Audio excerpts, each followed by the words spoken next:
Hey, what's going on, students? Let's do the Rootin, Tootin, Gluten boot. Here we go. So we're just evaluating radical expressions. So they're in function form. So this basically just says, hey, put this 7 in for x. So let's do that really quick. So what is the square root of 7? And then I think for all of these, you're supposed to round to the nearest tenth. So I don't have that written down, but make sure you follow the directions because that's what a good student would do. So there we go. The square root of 7. Here we go. Square root 7 is to the nearest tenth. That'd be a 2.6. I'm glad this one came up.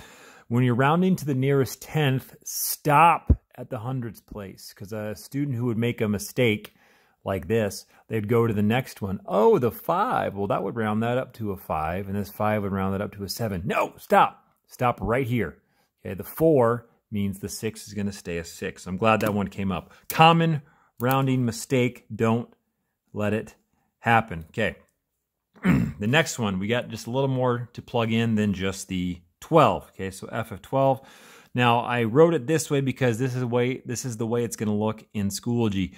The radical sign isn't very easy to type, but when you see a radical sign and then a group, it's as if this entire thing was going to be square rooted. So here we go. And actually, it looks like this in the calculator, I think. Well, some calculators it will. Okay, there we go. Square root, plug in a 12. 12 plus 19. There we go. So as you can see in the calculator, the radical sign extends over the expression, but here the brackets do the same thing. So you can plug it in just like that. You can do 12 plus 19, but it's typed out just like the way you see it. So how about we just hit enter there? Okay, to the nearest tenth, that's going to be a 5.6.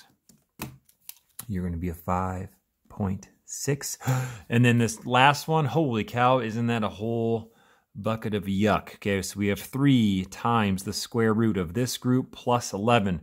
Plug it in just like anything else. So we go 3 times the square root of 5 times a 51 minus hoop bracket minus a 2. So that's kind of what it looks like if you were to write it out properly. This is what it looks like in Schoology. If you were going to write it out the right way, this is what it would look like.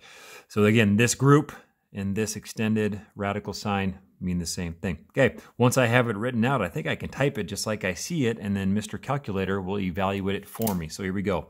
3 radical sign, 5 times 51, close that bracket, and then minus 2, exit the radical sign, plus 11. That's going to be a common mistake, friends.